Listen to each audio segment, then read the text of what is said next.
The speaker I've selected tonight, I moved down here in 2004 and started coming to meetings, and he was here when I got here. I think I met him over at Westminster, where the wonderful group used to meet at Westminster, and he just stood out right away, and I was attracted to his recovery.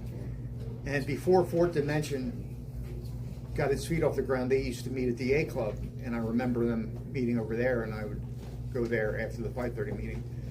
And so I've known him for a long time. He has a great message. He works all three sides of the legacy of the triangle. And with that, I give you Dan Lanahan.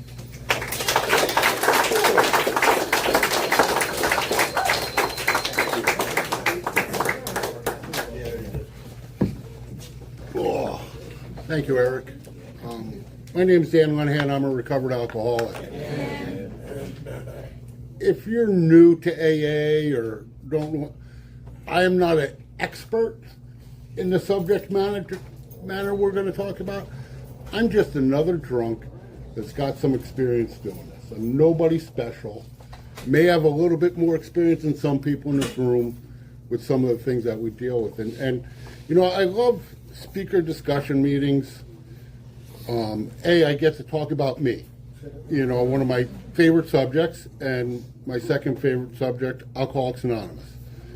And so he asked me to pick a section from the big book, and you know, it was difficult. But a lot of meetings that I've been going to is a lot of doom and gloom. And I think that's the worst thing you can do, talking about it in an AA meeting. I think this is just my personal opinion. I will let you know the difference between my opinion and what comes out of the big book and what my experience is. And my opinion is every AA meeting should be a pep rally for sobriety. You know, I hate looking out in crowds and seeing long faces, but I know what it's like to come into AA. I came into AA when I was 22 years old. I felt my life was over. I was going to hang out with a bunch of old people that thought it was fun on a Friday night to bring out a sheet cake and sing happy anniversary to some clown who's picking up a chip. To this day, that's not a lot of fun to me. You know what I mean? I'm almost 37 years sober, and you know, that doesn't strike me as the best day. You know what I mean? It's the best day for that person, obviously, but there's a lot of things that I'd rather do than be singing happy birthday on a sheet cake because somebody's doing what's supposed to be doing. You know, so you'll notice a lot of cynicism in me. But I think every meeting should be about where I came from. And if your life didn't suck when you got to AA, you're doing better than most. I hope you stay. I hope that you have that high bottom. I had old timers telling me things like, I spilt more on my tie than you could ever drink. And that pissed me off until my sponsor said, well, maybe if they learned how to drink, they would have got here at your age instead of spilling it on their tie. So when I got here, I hated every single person in Alcoholics Anonymous because they were smiling. So if you're new or relatively new and you dislike a lot of people, that's okay. That's okay. Just stick around, work the steps. You'll either still hate them and be unhappy, or your life is going to change, and that's what happens when you work the steps. So I'm going to read something from page 152. It's the first two full paragraphs. And prior to that, it's that doom and gloom that we were talking about, you know, what we felt like when we got here. I don't have to talk to you about that. I hope you guys never forget that feeling, you know, and that you never have to go through that again. But now that you're here, we're going to show you how we got out from under. You say, yes, I'm willing, but I'm consigned to a life where I shall be stupid, boring, and glum, like some righteous people I see. I know I must get along without liquor, but how can I? Have you a sufficient substitute? Yes, there is a substitute, and it's vastly more than that. It is a fellowship in Alcoholics Anonymous there you will find release from care, boredom, and worry. Your imagination will be fired. Life will mean something at last. The most satisfactory years of your existence lie ahead. Thus we find this fellowship, and so will you. You know, and it goes on, and that's from chapter 11 of Vision for You, which is my favorite chapter in the big book, because it sells me on the life that I've always wanted. You know, it sells me that life will return with purpose, life will return with true meaning, and I just had to learn how to show up for life. And you know, so I'm Irish Catholic. It doesn't make you an alcoholic. It may make you a little guiltier. It may make you a little bit thirstier than most people, but it doesn't qualify me as an alcoholic. What qualifies me is that when I start drinking, I've lost the ability to control my drinking, and the only guarantee I can make is the next drink. You know, and I don't know anybody else here, but when I first started drinking, it saved my life. It worked. I didn't feel like this uncomfortable, skinny little kid with buck teeth glasses and braces, and, you know, that felt out that I could be in a room full of my family and feel so a part of. And I assure you, my family loved me. You know, I had the greatest parents that one could ever ask for. They would have done anything for me. But I felt different.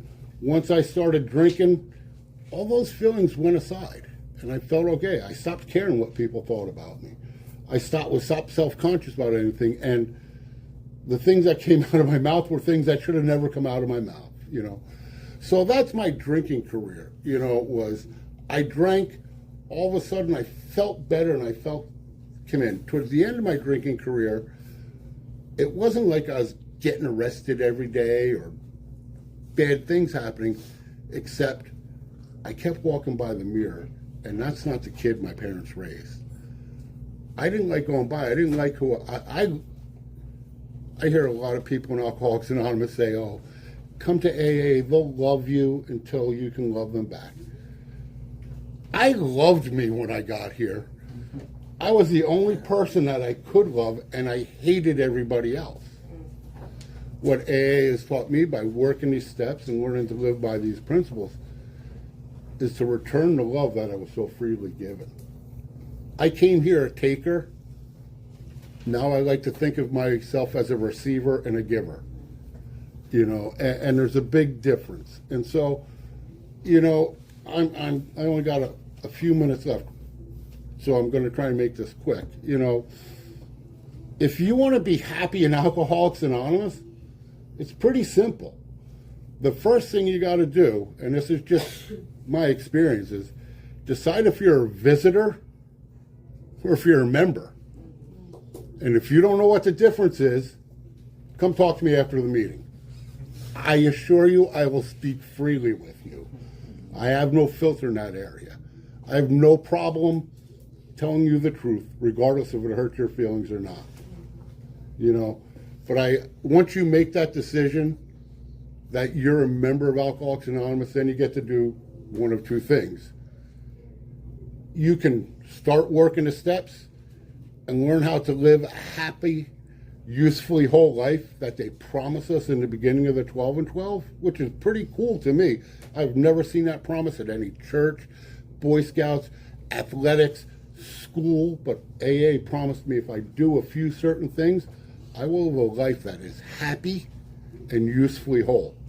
I don't know if that catches your attention, but it caught mine when I got here because I felt so empty. I felt so hollow inside, you know. So, and the other thing is, you can just be one of those people that I just didn't drink today. And I'm not judging. If that works for you, great. Great. Come to the dark side and try working the program and living a life behind your wildest dreams. Because there's so much more out there for you. Don't sell yourself short. Don't sell yourself short. Because sometimes, one day it's going to come, just not drinking isn't going to be enough. And our literature talks about that. You know, so, you know, let's talk about some of the joys of living. I came here as a broken 22-year-old kid that would look you in the eye and tell you I never lost a fight, never cried a tear. And it was a lie. I got my ass kicked more times than I'd like to talk about, and I would cry myself to sleep on most nights. I would walk by the mirror going F you to the guy that I saw, and I love that guy. I just didn't like the things he was doing. I'd curse God in the morning because I'd pray that he'd kill me in my sleep because I'm too chicken shit to do it myself. And I would curse God when I wake up because I woke up. I haven't felt that way in almost 27 years. And I had nothing to do with it, but I came to a few dark, dank church basements, sat with these people that were a lot older than me, didn't like any of them, but again, they showed me love until I learned how to love them back. How did I learn how to love them back was, I found a sponsor. And this sponsor, just my experience, I hear a lot, get somebody who has something you want. When I came into Alcoholics, I'd want my sponsor to have, a couple million in a bank account, a nice beach house, a car he could give me, a no-show job like he was a mafia, captain, because that's what I wanted. I didn't know what I wanted. But somebody gave me a great piece of advice. He said, get a sponsor you can talk to. And I got somebody that I used to drink with, and I could talk to him. And he would speak freely with me. I've made a lot of mistakes in Alcoholics Anonymous, except for picking up the first drink. If it's not perfect Anonymous, that's for damn sure, otherwise I wouldn't be here. But I like to think that I've grown. And some of the joys that have happened in my life, I got 10 minutes? 10 minutes? Yeah, you got that, yep. All right.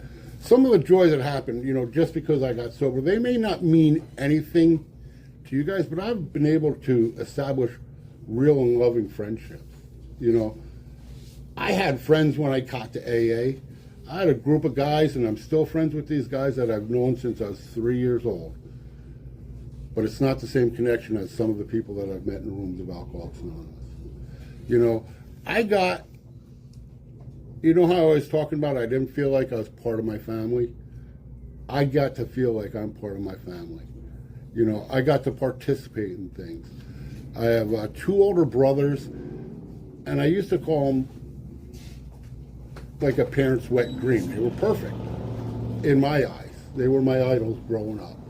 One graduates in college, 4 years, All-American soccer player, gets his wife, has babies, and he's the apple of mom and dad's eyes.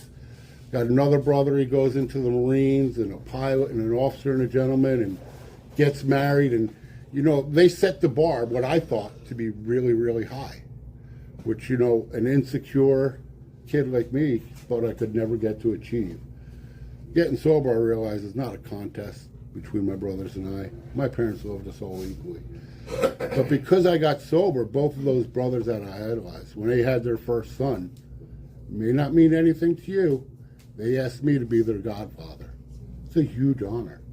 One of them was crazy enough to even name his son after me. I'm involved with all my nieces and nephews, and I treat them like they're my kids and love them unconditionally. I have a family that's very close. I'm truly blessed in that area. That's just a small thing.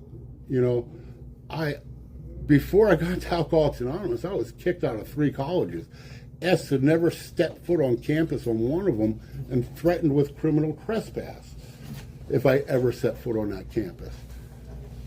Getting sober, and I had a sponsor that's like, hey, you should finish college. And I didn't. I wanted to work, and he made me go back to school. And I started at a small school in New Jersey, Seton Hall, and,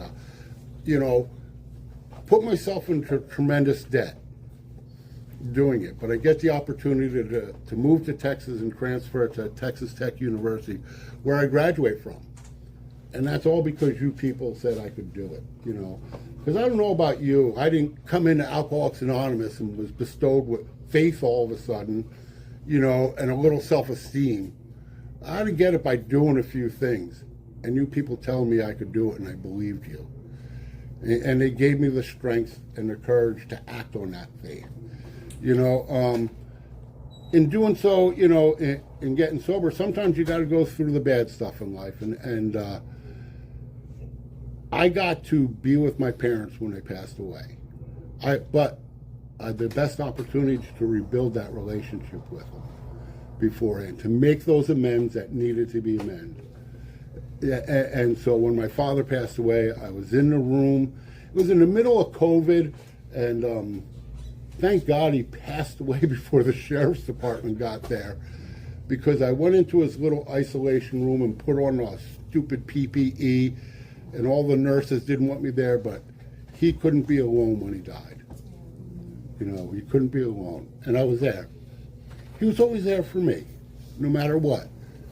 And last year around this time, my mother passed away, and the same thing. And the promise that I made to my father before he died was we'd never put Mom in a home. So before she passed away, I got to take care of her for 5 years. You know, something I never thought I'd be able to do. And when it was time to make the arrangements, my 2 older brothers that I looked up to trusted me enough to take care of that. May not mean anything to you, but means the world to me.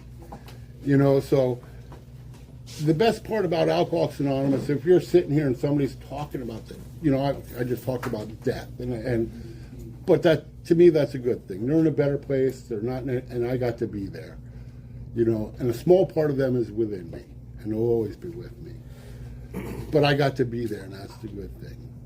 You know, the joys of living is what this all is all about. If you're not having fun and an enjoyable life in sobriety, I'm going to say this, and this is just my opinion, you're doing something wrong in AA. It's that simple. That doesn't mean bad things don't happen to us.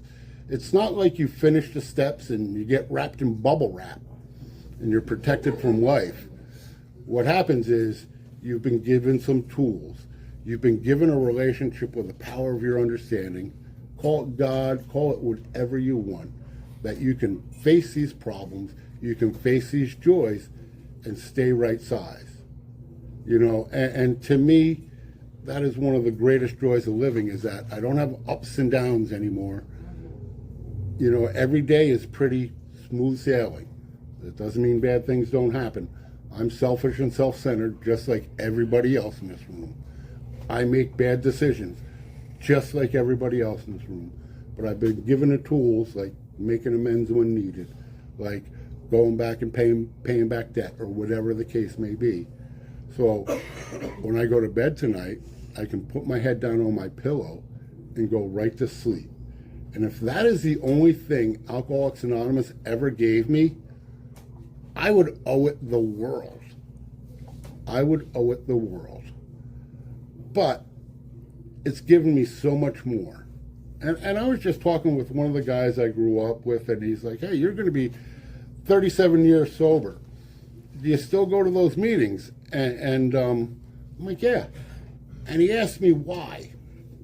And I had to think about it, really, you know.